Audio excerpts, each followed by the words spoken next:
السلام علیکم ورحمۃ اللہ وبرکاتہ۔ شرح الفقہ الاکبر صفحہ نمبر 96۔ بسم اللہ الرحمن الرحیم۔ والحاصل ان العبد لیس له ان یتعذر ویتعلق بالقضاء والقدر۔ تو دیکھیے یہاں تک گفتگو اس تعلق سے ہوئی کہ بندے کے افعال خیر ہوں یا افعال شر ہوں، تمام اللہ کے ارادے سے ہوتے ہیں، اور بندے کو جس طاعت کا مکلف بنایا جاتا ہے تو وہ اس کی طاقت کے حساب سے ہوتا ہے۔ تو جو بندے کی طاقت میں ہے بندہ اس کا مکلف ہے۔ اب بندہ یہ نہیں کہہ سکتا کہ یہ میری طاقت میں نہیں تھا یا میری تو تقدیر میں یہ ایسا لکھا ہوا تھا۔ تو یہ فرماتے ہیں والحاصل، خلاصہ یہ ہے کہ ان العبد لیس له ان یتعذر، بندے کے لیے یہ گنجائش ہی نہیں ہوگی، اس کے لیے جائز نہیں ہے کہ ان یتعذر، کہ وہ عذر پیش کرے، ویتعلق بالقضاء والقدر، اور قضاء و قدر کا سہارا لے کہ میری تو تقدیر میں ایسا لکھا ہوا تھا۔ فرماتے ہیں وفیہ اشکال مشہور ذکرناہ فی تفسیر قولہ تعالی ان الذین کفروا سواء علیہم اانذرتہم ام لم تنذرہم لا یؤمنون۔ فرماتے ہیں یہاں پر ایک مشہور اعتراض ہے کہ جس کو ہم نے اس آیت کی تفسیر میں ذکر کیا ہے۔ فرماتے ہیں کہ حیث نزلت هذه الآیۃ فی قوم بأعیانہم، کیونکہ یہ آیت کریمہ خاص قوم کے بارے میں نازل ہوئی ہے، یعنی متعین لوگوں کے بارے میں نازل ہوئی ہے۔ کون سے لوگ؟ کہ اللہ کے علم میں جن کے بارے میں یہ تھا کہ یہ ایمان ہی نہیں لائیں گے۔ تبھی تو اللہ نے فرمایا کہ جو کافر ہیں ان پر برابر ہے کہ آپ انہیں ڈرائیں نہ ڈرائیں، وہ ایمان نہیں لائیں گے۔ تو فرماتے ہیں کہ علم اللہ منہم انہم لا یؤمنون، اللہ کو ان کی طرف سے یہ علم تھا یہ کہ وہ ایمان ہی نہیں لائیں گے۔ تو اللہ کا علم تو یہ تھا کہ ابی جہل و ابی لہب وغیرہما، جیسے کہ ابو جہل ابو لہب وغیرہ۔ تو یہاں اشکال کیا ہے؟ تو پھر اشکال یہی ہے کہ جب اللہ کے علم میں یہ تھا کہ یہ ایمان نہیں لائیں گے تو پھر ایمان کا حکم کیوں دے دیا؟ کیونکہ انہیں عدم ایمان کا تعلق جب علم الہی سے ہے تو ان کا ایمان لانا محال ہے، پھر محال کا حکم دینا یہ تو تکلیف ما لا یطاق ہے۔ تو فرماتے ہیں ووجہ الاشکال ظاہر، اشکال کی وجہ بالکل ظاہر ہے کہ یہاں اعتراض کیوں ہے۔ حیث امرہم بالایمان، کیونکہ اللہ نے انہیں ایمان کا حکم دیا، مع تقرر علمہ بانہم یموتون علی الکفر، باوجود یہ کہ اللہ کا علم اسی پر ثابت تھا، اللہ کا علم یہی تھا کہ یہ کفر پر مریں گے، تو پھر یہ تکلیف ما لا یطاق کیسے ہو گئی؟ والجواب ان ایمانہم لیس محالا لذاتہ بل لغیرہ۔ تو فرماتے ہیں جواب یہ ہے کہ دیکھیے تکلیف ما لا یطاق وہاں پر ہوتی ہے جہاں محال بالذات کا مکلف بنایا جائے، اور جو محال بالذات نہ ہو بلکہ ممکن بالذات محال بالغیر ہو تو اس کی تکلیف ہوتی ہے، اس کا مکلف بنایا جاتا۔ تو فرماتے ہیں کہ ان ایمانہم، کہ ان لوگوں کا ایمان لانا یہ محال بالذات نہیں تھا، بل لغیرہ، بلکہ یہ محال بالغیر تھا، یعنی کہ محال جو ہوا ہے وہ غیر کی وجہ سے۔ غیر کیا ہے؟ کہ ارادے الہیہ اور علم الہی عدم ایمان سے متعلق ہوا ہے۔ فرماتے ہیں غیر کی وجہ سے، حیث تعلق علم اللہ بعدمی، کیونکہ علم الہی کا تعلق وہ عدم ایمان سے تھا۔ فہم فی عدم ایمانہم عاصون من وجہ وطائعون من وجہ۔ تو دیکھیے اللہ کے علم میں جو تھا کہ یہ ایمان نہیں لائیں گے تو ایمان نہیں لائے تھے یہ، تو اس کا مطلب من وجہ، یہ تو انہوں نے اطاعت فرما برداری کی ہے، لیکن اللہ کا حکم بھی تھا نا کہ ایمان لاؤ، یا ایھا الناس اعبدوا، میں کافروں کے لیے یہ ہے کہ ایمان لاؤ، انہیں حکم ہے۔ تو فرماتے ہیں فہم فی عدم ایمانہم، تو یہ اپنے ایمان نہ لانے میں من وجہ نافرمان بھی ہیں اور من وجہ فرما بردار بھی ہیں۔ وَلَعَلَّ هَذَا الْمَعْنَى يُسْتَفَادُ مِنْ قَوْلِهِ تَعَالَى وَلَهُ أَسْلَمَ مَنْ فِي السَّمَاوَاتِ وَالْأَرْضِ طَوْعًا وَكَرْهًا۔ تو فرماتے ہیں کہ یہ جو بات ہم نے کہہ دی ہے کہ من وجہ یہ فرما بردار ہو گئے ہیں، تو شاید یہ معنی اللہ کے اس قول سے مستفاد ہو رہا ہے، کیوں اللہ نے یہ فرمایا نا کہ زمین و آسمان میں جو بھی ہیں تمام اللہ کے مطیع ہیں، اللہ ہی کے لیے سر جھکائے ہوئے ہیں، اب چاہیں وہ خوشی خوشی ہوں و کرہن، اور کچھ مجبوری میں۔ تو فرماتے ہیں اس کا مطلب یہ ہے اسلم کا ای انقاد فیما اراد رب العباد، کہ بندوں کے رب نے جو ارادہ کیا ہے تو رب اللہ تعالیٰ کے ارادے کے مطابق ہی سر جھکائے ہوئے ہیں تمام. اب چاہے وہ کافر ہوں، انہوں نے بھی جو ہے اللہ سر جھکایا ہے. کیسے کہ وہ مجبوراً ہے اور وہ خوشی خوشی ہیں ایمان والے. تو فرماتے وہ سر القدر مخفی علی البشر فی الدنیا. تو تقدیر میں کیا ہے؟ تو تقدیر کا راز تو بندوں انسانوں پر مخفی ہے دنیا میں، بل فی العقبہ، بلکہ عقبہ میں مخفی رہے گا. فتدبر، تو قابل غور بات ہے یہ. قال اللہ تعالی قل فللہ الحجۃ البالغہ. تو اللہ کا فرمان ہے کہ حبیب تم فرماؤ کہ اللہ ہی کی حجت بالغ ہے، اگر اللہ چاہے تو ساروں کو ہدایت دے دے. تو یہاں پر یعنی جواب بالکل ظاہر یہ ہو گیا کہ ان کو جو مکلف بنایا گیا ہے وہ اس وجہ سے کہ ان کا ایمان لانا ممکن بالذات تھا. تو امکان ذاتی کے لحاظ سے ان کی تکلیف ہے، لیکن امتناع غیری کی وجہ سے جو ہے یہ کہہ سکتے ہیں کہ یہ ایمان نہیں لائے اور تو یہ انہوں نے من وجہ اطاعت کی ہے، لیکن جس کے مکلف تھے یہ اس کو انہوں نے ادا نہیں کیا، اس لیے یہ گنہگار ہوں گے اور پھر لائق سزاوار ہوں گے. والحاصل ان الاستطاعت صفۃ یخلقها اللہ عند اکتساب الفعل بعد سلامت الاسباب والآلات. اب فرماتے ہیں کہ اس کا ہم حاصل اور خلاصہ بتاتے ہیں کہ دیکھیے استطاعت جو ہے وہ ایسی صفت ہے کہ جس کو اللہ رب العزت پیدا فرماتا ہے سلامتی اسباب و آلات کے بعد فعل کے کرنے کے وقت. تو جب بندہ فعل کرتا ہے اس وقت اللہ استطاعت عطا فرماتا ہے. یہی استطاعت جو ہے فعل کے ساتھ متصل ہوتی ہے. فَإِنْ قَصَدَ الْعَبْدُ فِعْلَ الْخَيْرِ. تو فرماتے ہیں تو اگر بندہ اچھے فعل کا قصد کرے، خلق اللہ تعالی قدرۃ فعل الخیر، تو اللہ رب العزت اچھے فعل کے اچھے کام کے کرنے کی قدرت پیدا فرما دیتا ہے. تو یہی جو ہے اللہ کی طرف سے عطا کردہ قدرت ہوتی ہے استطاعت. وَإِنْ قَصَدَ الْعَبْدُ فِعْلَ الشَّرِّ. اور اگر بندہ برے کام کرنے کا قصد کرتا ہے تو اللہ رب العزت اس برے کام کی قدرت عطا فرما دیتا ہے. فَكَانَ الْعَبْدُ هُوَ الْمُضِيعُ لِقُدْرَةِ فِعْلِ الْخَيْرِ. تو اب یہاں پر جب بندہ برے کام کر لیتا ہے تو یہ بندہ اچھا کام کرنے کی جو قدرت تھی نا اس قدرت کو ضائع کرنے والا ہے. فَيَسْتَحِقُّ الذَّمَّ وَالْعِقَابَ. تو ذم و عقاب کا یہ مستحق ہوتا ہے. وَلِذَا ذَمَّ اللَّهُ الْكَافِرِينَ بِأَنَّهُمْ لَا يَسْتَطِيعُونَ السَّمْعَ. اس لیے تو اللہ رب العزت نے کافروں کی مذمت فرمائی ہے اس طور پر کہ وہ سننے کی استطاعت نہیں رکھتے ہیں. یعنی کہ سننے کی استطاعت نہیں رکھتے ہیں، اس کا مطلب یہ ہے کہ سنتے تو ہیں لیکن حق کی طلب اور سمجھنے کے طور پر جو ہے نہیں سنتے ہیں، بلکہ ایسے ہی انکار کے طور پر سن لیتے ہیں کہ سن کر انکار کر دیتے ہیں. تو اس کا مطلب حقیقت میں وہ سنتے ہی نہیں ہیں. تو یہ فرمایا گیا کہ بِأَنَّهُمْ لَا يَسْتَطِيعُونَ السَّمْعَ، کہ وہ سننے کی استطاعت نہیں رکھتے. ای لا يقصدون استماع کلام الرسول علی وجہ التأمل وطلب الحق، کہ وہ حق کی طلب اور سمجھنے کے طور پر کلام رسول کو سننے کا قصد نہیں کرتے ہیں، حتیٰ یعلموا، کہ وہ یقین کر لیتے اور اس پر عمل کر لیتے. بل یستمعون علی وجہ الانکار، بلکہ انکار کرنے کے طور پر سنتے ہیں.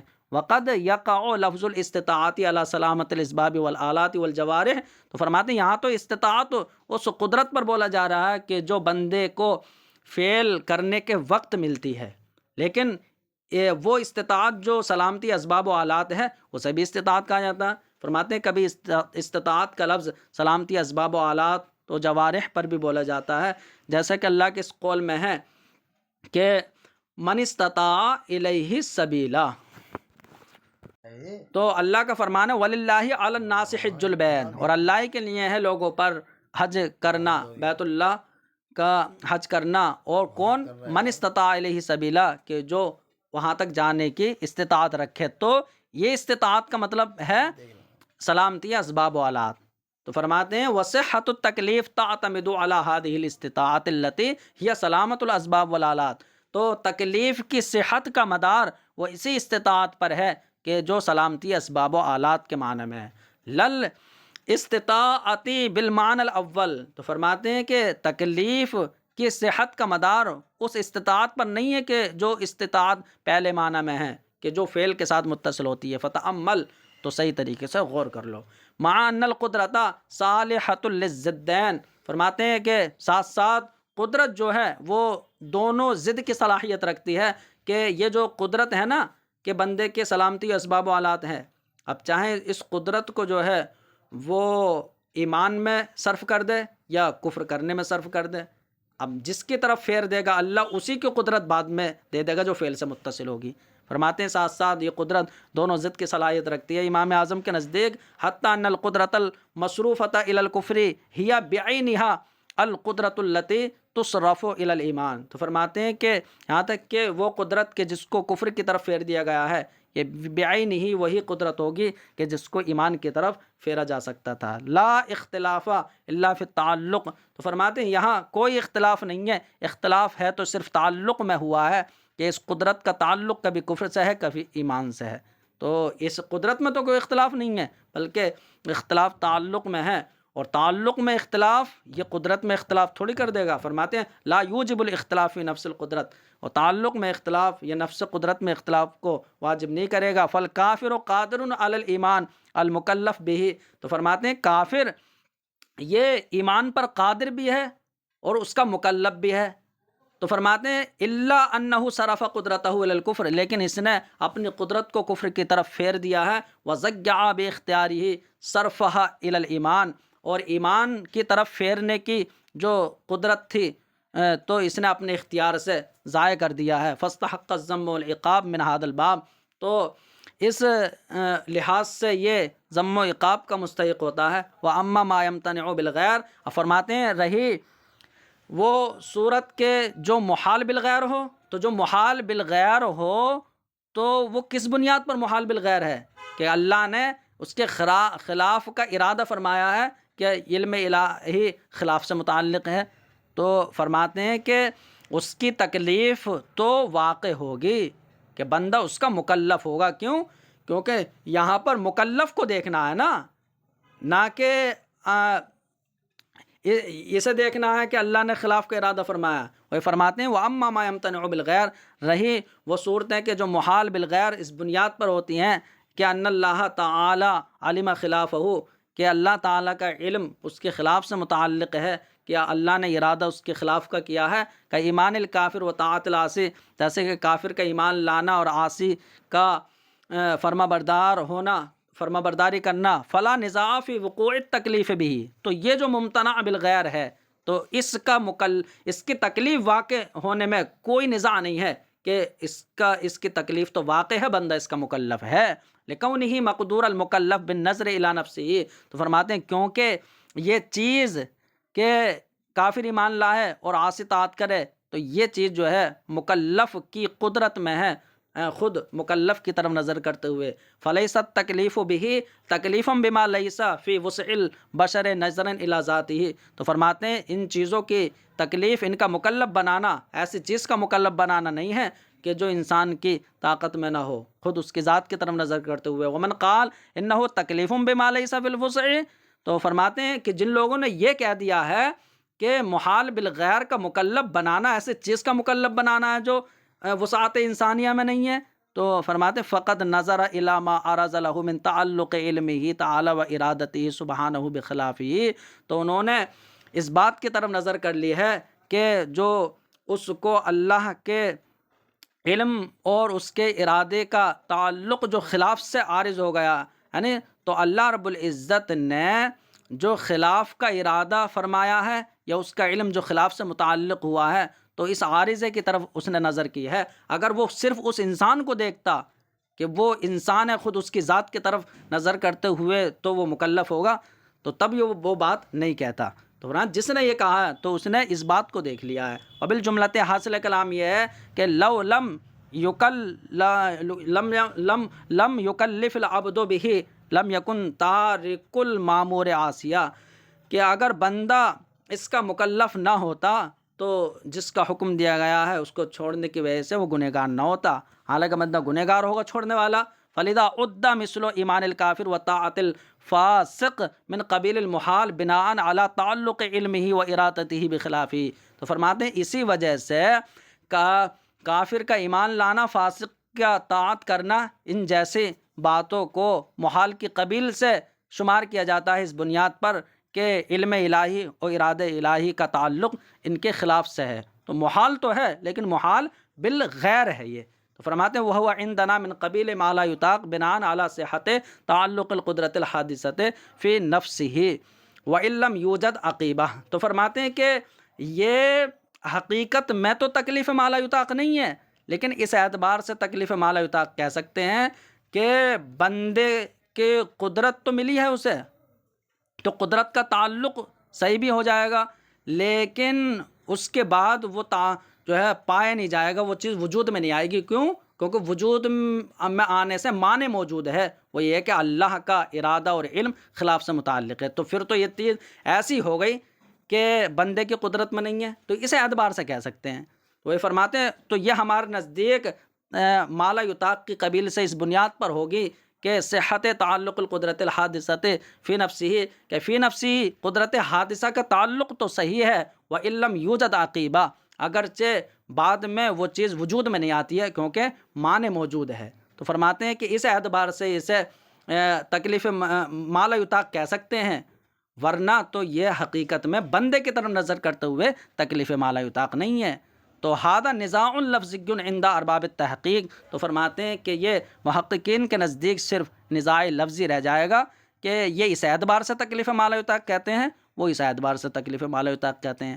اگر وہ بندے کی طرف نظر کر لیں تو تکلیف ما لا یطاق نہ کہیں گے، اور اگر ہم جو ہے اللہ کے علم و ارادہ کے خلاف سے متعلق ہونے کی طرف نظر کر لیں تو ہم بھی تکلیف ما لا یطاق کہیں گے۔ تو اس لیے محققین کے نزدیک یہ نزاع لفظی رہ جاتا ہے، واللہ ولی التوفیق، اور اللہ ہی توفیق کا والی ہے۔ فرماتے ہیں ثم علم ان مراتب ما لیس فی وسع البشر اتیانہ ثلاث، پھر یہ بھی جان لو کہ انسان کی وسعت میں جن چیزوں کو بجا لانا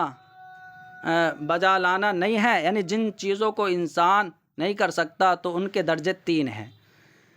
تو ثلاثن جو ہے یا کی خبر ہے، مراتبہ ما لیس فی وسع البشر اتیانہ، کہ انسان کی قدرت میں جن چیزوں کو کرنا نہیں ہے، جن چیزوں کو وہ نہیں کر سکتا، ان کے درجے 3 ہیں۔ اقصاہا، تو انتہائی درجہ تو وہ یہ ہے کہ ان یمتنع بنفس مفہومہ، کہ وہ اپنے نفس مفہوم کے لحاظ سے ہی محال ہو، تو وہ محال جو ہے بالذات ہو، کا جمع الضدین و قلب الحقائق و اعدام القدیم، جیسے کہ ضدین کا جمع ہونا، تو یہ جو ہے محال بالذات ہے، و قلب الحقائق، اور حقیقتوں کو پلٹنا اور قدیم کو ختم کر دینا، تو یہ محال بالذات ہے یہ۔ وَهَذَا لَا يَدْخُلُ تَحْتَ الْقُدْرَةِ الْقَدِیمَةِ، تو فرماتے ہیں کہ یہ بات قدرت قدیمہ کے تحت داخل نہیں ہے، کیونکہ محال بالذات قدرت الہیہ کے تحت نہیں آ پاتا نا، تو یہ جب قدرت قدیمہ کے تحت داخل نہیں ہے، چاہے جائے کہ قدرت حادثہ کی بات کی جائے، وَأَوْسَطُهَا أَلَّا تَتَعَلَّقَ بِهَا الْقُدْرَةُ الْحَادِثَةُ أَصْلًا، فرماتے ہیں کہ اور اوسط درجہ وہ یہ ہے کہ ان امور سے قدرت حادثہ بالکل ہی متعلق نہیں ہوتی ہے، جیسے کہ اجسام کی تخلیق، او عادتاً، تو ایک تو یہ کہ بالکل ہی متعلق نہیں ہوتی ہے جیسے کہ جسموں کی تخلیق، اور یہ کہ عادتاً متعلق نہیں ہوتی ہے، یعنی جیسے کہ ہم للجبل، جیسے کہ پہاڑ کو اٹھانا، والصعود الی السماء، اور آسمان کی طرف چڑھ جانا، تو فرماتے ہیں کہ ایسا تو نہیں ہے بالکل متعلق نہ ہو، ایسا ہو تو سکتا ہے لیکن عادتاً یہ ہوتا نہیں ہے۔ وَأَدْنَاهَا، اور ادنا مرتبہ یہ ہے کہ ان یمتنع لتعلق علمہ سبحانہ و ارادتہ بعدم وقوعہ، کہ ادنا درجہ یہ ہے کہ اللہ تعالیٰ کا علم اور ارادہ اس کے عدم وقوع سے متعلق ہونے کی وجہ سے وہ محال ہو جاتا ہے۔ فرماتے ہیں وفی جواز التکلیف بالمرتبۃ الثالثۃ تردد، تو اسی مرتبہ ثالثہ کی تکلیف کے جواز میں تردد اور شک ہے، کہ یہ جو تیسرا جو محال بالغیر ہے نا، تو اس کا بندہ مکلف ہے یا نہیں، اس کا مکلف ہونا ممکن ہے یا نہیں، تو اس میں جو ہے وہ تردد ہے۔ لیکن فرماتے ہیں ولا نزاع فی عدم الوقوع، لیکن جو پہلا درجہ ہے تو پہلا درجہ جو محال بالذات ہے تو اس کے واقع نہ ہونے میں تو کوئی نزاع نہیں ہے کہ وہ تو کبھی واقع نہیں ہوگا.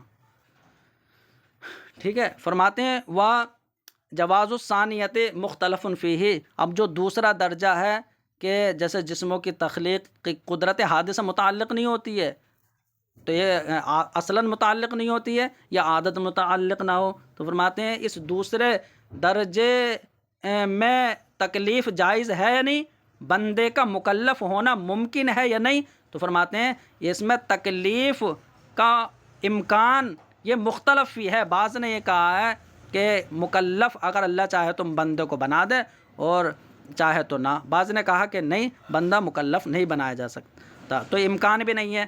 تو دوسرے میں تکلیف کا جائز ہونا یہ مختلف ہی ہے. فرماتے ہیں ولا خلاف فی عدم الوقوع، لیکن عدم وقوع یہ اتفاقی ہے. یعنی یہ تو کہتے ہیں کہ اس کی تکلیف کا امکان ہے یا نہیں، اس میں تو اختلاف ہے، لیکن وقوع تو اس پر تمام متفق ہیں کہ وقوع نہیں ہوگا. تو عدم وقوع میں کوئی اختلاف نہیں ہے کہ ابھی تک واقع نہیں ہوا ہے کہ اللہ نے مکلف بنایا ہو. فرماتے ہیں ووقوع الثالثۃ متفق علیہ. اور جو تیسرا ہے کہ جو ممکن بالذات ہے لیکن محال بالغیر ہے، اس طور پر کہ علم الہی و ارادت الہی وہ خلاف سے متعلق ہے. تو فرماتے ہیں اس تیسرے درجے کا وقوع، اس تیسرے درجے میں تکلیف کا وقوع جو ہے وہ اتفاقی ہے کہ تمام کہتے ہیں کہ یعنی بندہ اس کا مکلف ہے. چہ جائے کہ جواز کی بات کی جائے کہ یہاں تکلیف جائز ہے یا نہیں، یہاں تو تکلیف کا وقوع ہے. اس لیے یہ جو کافر ابو جہل وغیرہ ہیں یہ مکلف تھے.